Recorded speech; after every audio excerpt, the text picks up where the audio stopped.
alunos, tudo bem? Estamos aqui para mais uma aula de língua portuguesa. Eu sou a professora Lorena Lima e vou ministrar essa aula para o 4º ano.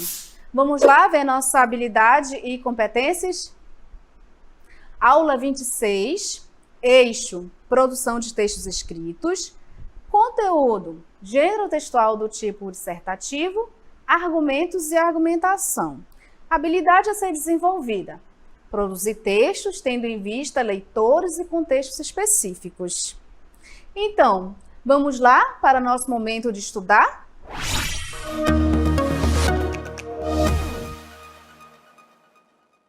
Hoje nós vamos falar de um tipo de texto muito importante no nosso dia a dia. Nós vamos observar como nós argumentamos, como nós temos essa facilidade de, a todo momento, tentar persuadir, convencer o outro do que nós estamos pensando, da opinião que nós temos. Então, o que nós vamos fazer inicialmente? Reconhecer esses espaços e ver como nós podemos melhorar a nossa produção textual. Então, em que momento nós usamos o texto dissertativo? O texto argumentativo, em que momento você precisa argumentar? Pode ser no trabalho, pode ser na sala de aula, pode ser em vários espaços, como a própria compra, como às vezes a gente precisa argumentar, e assim nós vamos observar que sim, esses textos estão no nosso dia a dia e na sala de aula nós vamos desenvolver melhor, né? Então vamos ver uns exemplos aqui no quadro. Olha só, essa situação. Zezinho, você fez sua atividade de casa? Professor perguntando.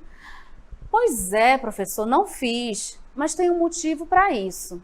Não pude fazer minha pesquisa sobre as queimadas nas florestas porque meu computador pegou um baita vírus e esse vírus contaminou meu lápis, minha borracha, meu caderno e minha bolsa. Olha que interessante. Quando ele vai responder ao professor por que ele não fez a tarefa, ele busca o quê? Ele busca argumentos. Ele não vai só dizer, eu não fiz porque eu não quis, porque eu não pude, embora essa resposta dele esteja assim um pouco estranha, não é? Então ele diz assim, não fiz por isso e por aquilo. Primeiro, porque meu computador pegou um baita vírus e o que aconteceu? Esse vírus contaminou meu lápis, minha borracha e meu caderno. Ou seja, ele está tentando argumentar, dizer para o professor os motivos dele não fazer a tarefa. Essa é um exemplo muito típico do nosso dia a dia, num contexto de sala de aula. Então, bora ver um outro contexto, por favor.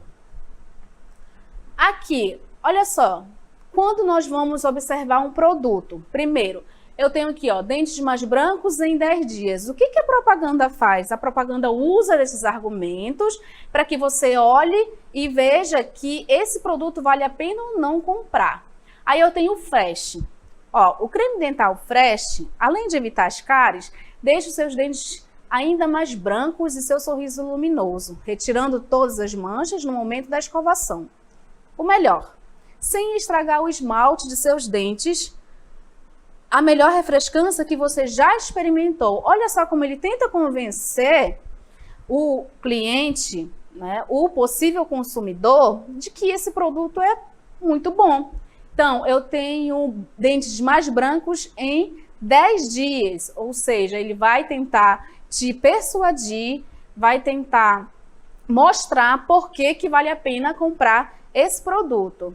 E aí sim, essa é uma cena, esse é um ambiente muito comum do nosso dia a dia. E onde mais nós usamos o texto argumentativo? Onde mais? Olha só o que vai surgir agora.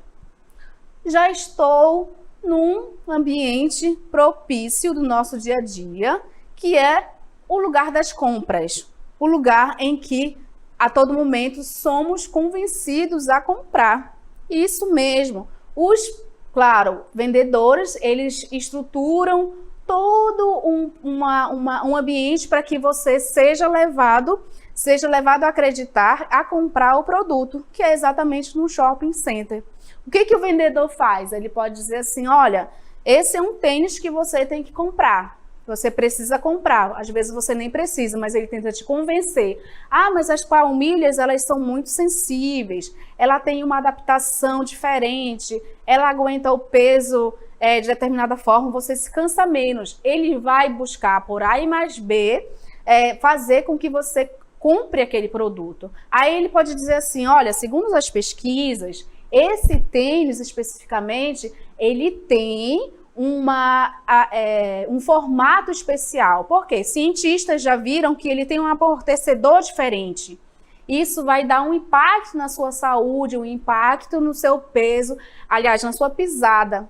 E aí você vai acreditar, teve cientista que comprovou isso, então o tênis é bom. Ou seja, olha só os argumentos que estão sendo usados para fazer com que você compre. Por isso que eu venho falando, por isso que eu falei que o texto argumentativo está no nosso dia a dia. São situações comuns, como, por exemplo, o shopping, a escola, a sala de aula, a nossa convivência com o colega também. Às vezes a gente quer convencer o colega de que a nossa opinião está certa. Vamos olhar aí no quadro novamente. Então, o que é a argumentação? A argumentação tem como propósito convencer alguém para que esse tenha opinião ou mude determinado comportamento. A todo momento, nós estamos sim querendo fazer com que o outro acredite e compactue com a nossa ideia. E aí você vai argumentar. Você não vai só dar a opinião, você vai dizer que aquela sua opinião é mais importante do que a do outro, é mais compreensível, e não é só dizer, é comprovar. Aí a situação interessante, em que outro espaço a gente consegue observar? Olha só esse outro espaço que nós podemos analisar, que é muito comum no nosso dia a dia, que é o ambiente jornalístico. Quando nós ligamos a TV, aparece o quê? Aparece o jornalista fazendo entrevista, fazendo matéria, mostrando a matéria. E aí, quem eles vão buscar? Eles vão buscar pessoas que ou vivenciaram determinado acontecimento, ou que pesquisaram, mas sempre nós temos não somente opinião, mas comprovações do fato que aconteceu, do que vai ser mostrado. Esse é um bom exemplo para a gente pensar a argumentação dos argumentos, porque não pode trabalhar com o achismo, tem que dizer por A e mais B, buscar fontes confiáveis para que a matéria seja mostrada. Em tempos de fake news, isso é fundamental, tá? E aí sim, quais são esses argumentos? Vamos para a tela novamente. No momento da construção textual, os argumentos são essenciais. Esses serão as provas que apresentaremos com o propósito de defender a nossa ideia e convencer o leitor de que essa é a correta, de que a nossa ideia é correta. O que significa? Primeiro, que eu tenho que ter comprovação. Eu não posso só dizer, eu tenho que comprovar o que eu estou dizendo. Buscar informações verdadeiras. Imagina outra situação que nós vamos mostrar agora, um outro contexto. Aqui, eu tenho uma situação super formal, que é aí num tribunal, e jamais esse espaço tem abertura para o que não é verdade, para o que não é verdadeiro, para brincadeiras. Muito pelo contrário, é um espaço muito sério em que as pessoas estão lá muito bem argumentadas, muito bem, tópicos e temas muito bem estudados, e não dá para fazer e falar qualquer coisa, não é? Então, são esses espaços que a gente tem que pensar. E onde buscar, por exemplo, essas informações? Como eu vou fundamentar o que eu estou falando e o que eu estou escrevendo? Vamos para a tela novamente. Primeiro, as fontes de informação. Eu tenho 3 tipos. A primeira é a escrita. Então, eu tenho livros, eu tenho enciclopédias, eu tenho revistas e jornais. Todos são lugares, na verdade, materiais que vocês podem pesquisar e devem. Onde estão as informações? Nos livros, nas revistas, sejam físicas ou eletrônicas. O outro tipo de informação, as informações orais, as fontes orais, as entrevistas, as conferências e o próprio professor. Por quê? Porque são pessoas que viveram, por isso que vão falar sobre situações que vivenciaram e podem comprovar aí os fatos que vivenciaram. E ainda nós temos as fontes multimídias, que são as mais comuns e hoje mais acessíveis. A internet, o cinema, a televisão, documentário. Tudo nós temos hoje na internet. Tudo nós temos na TV. E tudo não, quase tudo, né? Vamos combinar uma coisa. Quase tudo está documentado. Ou seja, você pode muito bem buscar essas fontes e, a partir daí, escrever ou falar a partir do que está escrito, falado por pessoas que realmente conhecem o assunto e embasar o que você está falando ou escrevendo. Vamos passar para a análise o desperdício de água. O ser humano não deve desperdiçar água, ao contrário que muitas pessoas pensam. A água é um recurso esgotável, seu uso inadequado poderá ameaçar a vida de todos os seres vivos que necessitam desse recurso para a sua sobrevivência. O que nós temos aí? Um texto com um tema sobre a água, que é o desperdício. Olha só o que é interessante. Primeiro, quando nós falamos de água, não é qualquer situação, é o desperdício. Já está aqui no título sobre o que vai ser tratado. E aí sim, quando o ser humano não deve desperdiçar a água, ele vai apresentar o porquê.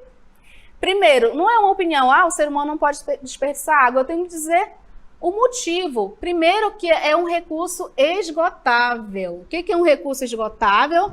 Uma hora ele vai acabar. Então, se não houver um consumo pensado, organizado, essa fonte, esse recurso natural vai acabar. E aí, como ele continua? Primeiro, com a escassez dessa água, com o uso inadequado vai levar à escassez e vai ameaçar a vida de todos os seres vivos. Olha como está marcadinho aqui. Quando eu tenho essa ameaça, evidentemente, eu não vou tratar só do homem, vai tratar de todos os seres vivos. Por isso que o autor desse texto, ele está defendendo o quê? Primeiro, motivo para não se desperdiçar água, que é um recurso esgotável, e, consequentemente, eu tenho aí a ameaça a todos os seres vivos. Vamos ver o outro texto. O uso de cerol em pipas é crime. Vamos ler. Soltar pipa ou papagaio com cerol é crime. Essa brincadeira pode ser extremamente perigosa quando a linha está totalmente esticada. Dificilmente tem-se a visão da mesma e, ao passar em velocidade ou não por ela, funcionará como uma perfeita guilhotina, um verdadeiro instrumento cortante, podendo produzir lesões de grande profundidade. São inúmeros os casos de lesões corporais e até mortes de motociclistas, ciclistas, pedestres e até mesmo de animais que são simplesmente degolados ao terem a linha enroscada em seu corpo. Finalizando, portanto, é necessário discussão e análise jurídico-penal dessa prática. Nós temos aqui duas informações inicialmente muito importantes. Primeiro, o uso de cerol em pipas. E eu tenho aqui a imagem, olha que interessante, eu tenho uma imagem da pessoa se divertindo. Isso significa que é sim uma atividade prazerosa e ao mesmo tempo perigosa. Então, soltar pipa ou papagaio também é um nome que se dá a pipa, né? Soltar pipa ou papagaio com cerol é crime. Essa brincadeira está sem aspa exatamente por isso, né? Que é uma brincadeira que pode ser extremamente perigosa. Em que situação? Quando a linha está totalmente esticada. Opa, deixa eu voltar lá. Quando a linha está esticada, dificilmente tem a visão da mesma. E aí, quando se passa com velocidade, ela vai se transformar numa guilhotina. Significa, amiguinhos, se passar no pescoço, aí um grande problema. E, inclusive, é muito comum essa situação, principalmente com os motoqueiros, né? Ou seja, elas se transformam em verdadeiro instrumento cortante. Esse é o motivo de ser perigoso, né? E aí, consequentemente, eu tenho a produção de lesões de grande profundidade que pode, inclusive, levar à morte. E aí, o sujeito do texto, o autor do texto, ele vai citar, né, os casos, que as lesões corporais que chegam a, inclusive, levar à morte. Estão vendo como o texto é interessante por isso? Primeiro, por trazer uma informação pertinente e depois vai mostrar porque, como essa linha com o cerol, com aquele produto que é feito de vidro, inclusive tem material cortante de vidro, ele vai ser perigoso e pode se transformar numa arma. Então, nós vamos ler novamente esse texto e tentar aí observar essas informações. Eu vou apagar aqui e vamos começar. Olha aí, ó, soltar pipa ou papagaio com cerol é crime. Essa brincadeira pode ser extremamente perigosa quando a linha está totalmente esticada. Dificilmente tem-se a visão da mesma e ao passar em velocidade ou não por ela, funcionará como uma verdadeira guilhotina. Um verdadeiro instrumento cortante, podendo produzir lesões de grande profundidade. São inúmeros casos de lesões corporais e até morte de motociclistas e ciclistas, pedestres e até mesmo de animais que são simplesmente degolados ao terem a linha enroscada em seu pescoço. Portanto, é necessária discussão e análise jurídico-penal dessa prática. Então, nós analisamos 2 textos, vimos que não se trata só de opinião, se trata de expor argumentos para defender a ideia. Então, por que do desperdício de água? O autor tentou mostrar, ele só não disse, é só um desperdício de água. Não, ele tem que dizer por quê, por causa da escassez de água, que a vida humana está, dos seres humanos está, aliás, dos seres vivos, está sendo ameaçada, pode ser ameaçada com a falta. O outro texto que fala sobre a linha de cerol, que, como eu disse para vocês, é muito importante a gente pensar sobre isso, ele vai mostrar quais são os perigos. Primeiro, o perigo de cortar, né? O perigo tanto um pedestre quanto um motociclista e até animal também. Há situações e casos em que essa linha que é cortante, que ela se transforma num material cortante e perigoso. E aí sim, ele vai mostrar isso aí e as lesões que podem ocorrer do ferimento e a morte. Qual é a conclusão desse texto, desse último? Portanto, é preciso uma discussão maior sobre isso, sobre essa prática, e também pensar em legislação, né? Como isso pode ser, por exemplo, criminalizado. Então, o que nós observamos? Que eu preciso não somente falar, eu preciso argumentar, comprovar em dados, dizer por A e mais B, tá bom? Agora, nós vamos para o momento de exercitar.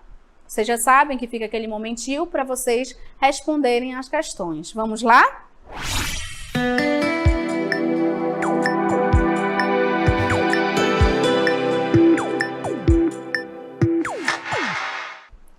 Primeira questão. Quando precisamos argumentar sobre determinado assunto polêmico, usando argumentos fundamentados, qual tipo de texto é usado? Olha, tipo de texto, tá? Então, A, narrativo, B, descritivo, C, instrutivo, D, dissertativo. Questão 2, vamos lá. Em um debate, como é possível convencer os interlocutores? A, aumentando o tom de voz, B, usando argumentos legítimos, C, desviando o assunto, D, usando informações incorretas. Como vocês sabem, vocês têm esse tempinho para responder e já já voltamos com as respostas.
E aí, conseguiram resolver? Vocês viram que é um exercício bastante simples. Então vamos lá para ver as respostas. Vamos no quadro. A primeira questão, bora lá. Quando precisamos argumentar sobre determinado assunto polêmico usando argumentos fundamentados, qual tipo de texto é usado? Que tipo? Lembram que a gente está falando de tipo de texto. É narrativo, é descritivo, é instrutivo ou é dissertativo? Quando nós falamos de tipo, são as características estruturais de cada um desses daqui.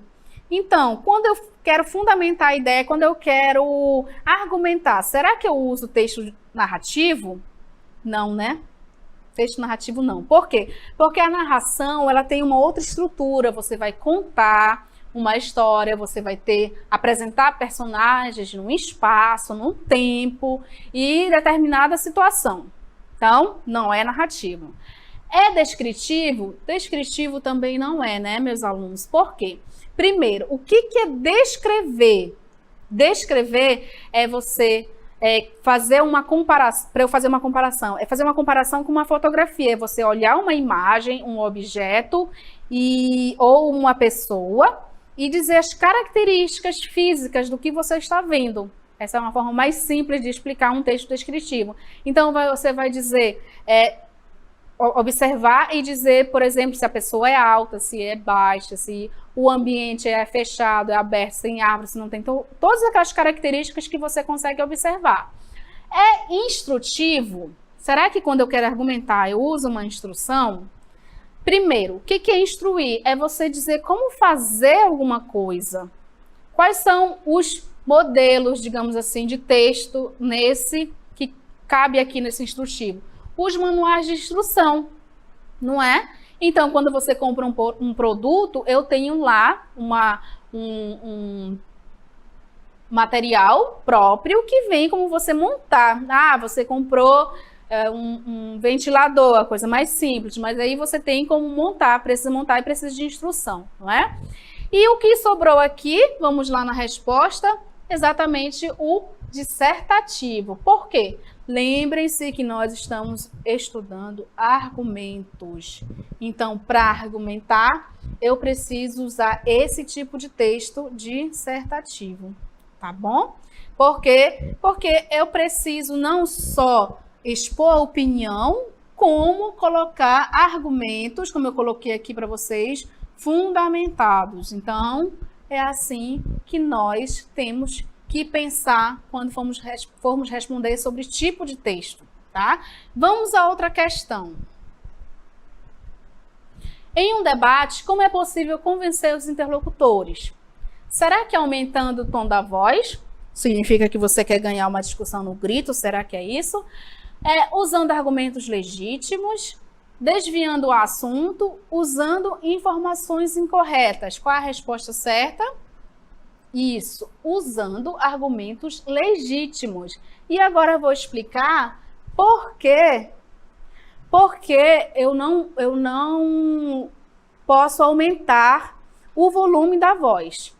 Primeiro, quando a gente aumenta o volume da voz, não significa que a gente está argumentando, muito pelo contrário, significa que a gente está se alterando, não é? Então, isso não é argumento. Aí, por que não é desviando o assunto? Imagina você falar de uma coisa e depois colocar outra. Você desvia o assunto e não foca no que realmente é importante. Então, isso aqui não é, gente? E aqui, usar informações incorretas. Gente, jamais façam isso. Não tem como argumentar usando informações incorretas, mostrando fake news. Não façam isso, tá bom? Então, essa é a resposta correta, que é a letra B, como vocês viram aí. E então, conseguiram responder corretamente? Viram aí a diferença entre argumentar, entre aumentar o tom da voz, que vocês sabem que não pode fazer isso. Então, vamos agora para o nosso resumo do conteúdo.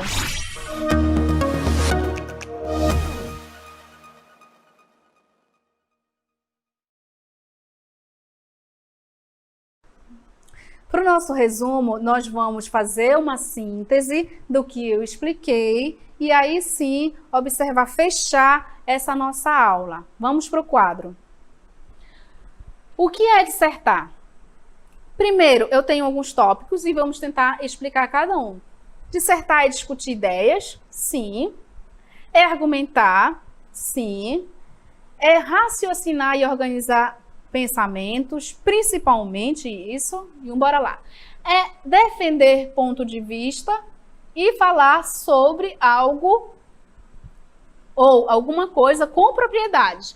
Vamos voltar em cada tópico e explicar. Primeiro, eu preciso discutir ideias, sim, faladas ou escritas, né, na oralidade e na escrita, eu preciso discutir e defender o ponto de vista. Para isso, eu vou argumentar, eu vou usar argumentos nessa parte, digamos assim, e esses argumentos eles precisam estar bem organizados. Por isso que esse outro tópico, eu tenho que raciocinar e organizar pensamento. Eu não posso jamais falar de qualquer forma, não é? Eu não posso, por exemplo, começar uma coisa e falar de outra. E aí sim, eu preciso defender um ponto de vista, sim, a todo momento estamos defendendo, mas não pode ser de qualquer forma, né? E nesse falar de qualquer forma, eu vou falar com propriedade. O que é falar com propriedade? É falar embasado em argumentos que realmente vão comprovar o que eu estou falando. Agora sim, nós vamos para as nossas considerações finais.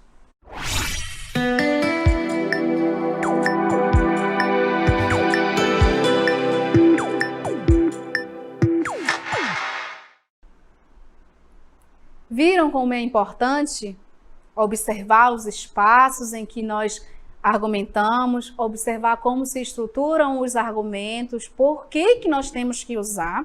Então, uma coisa é você dar opinião sobre determinado assunto, outra coisa é você comprovar, por meio de fontes seguras, que o que você está falando é correto. Ou seja, vocês têm que ter muita atenção que nós a todo momento estamos sim tentando convencer o outro de alguma coisa, de que a nossa opinião é importante ou é certa, e aí sim você vai usar estratégias da linguagem para atingir esse objetivo. Lembrando que a linguagem, a língua, ela é algo tão assim superior, digamos, tão importante na nossa vida, que nós usamos esses artifícios, essas estratégias e nem percebemos. E aqui na escola, na sala de aula, a gente vai começar a observar que, opa, agora eu preciso argumentar, eu preciso buscar um dado estatístico, eu preciso buscar um professor, um pesquisador que falou sobre o assunto para comprovar o que eu estou falando. Por quê? Porque senão fica no achismo, porque senão fica na fake news, fica numa situação, inclusive, às vezes, constrangedora. Porque imagina você falar algo e não ter como comprovar, isso é muito ruim. Toda a tua argumentação cai por terra se você não conseguir buscar fontes seguras para embasar o que você está falando. Tá? Então, isso que é importante a gente observar. Por que eu digo que são nas situações comuns? Ah, mãe, eu quero, por exemplo, eu quero uma mochila nova. Sua mãe vai dizer, olha, mas você já tem uma mochila. Só que essa mochila nova, mamãe, você vai dizer, essa mochila nova, ela tem algo especial. Ela tem uma estrutura diferenciada, ela tem uma almofada que não vai mais doer no meu ombro. Você vai começar a buscar argumentos para que a sua mãe compre esse material para você, tá bom? Então, só para você observar como nós a todo momento estamos argumentando. Essa foi a nossa aula e espero numa outra oportunidade trabalharmos outro assunto. Muito obrigada pela atenção.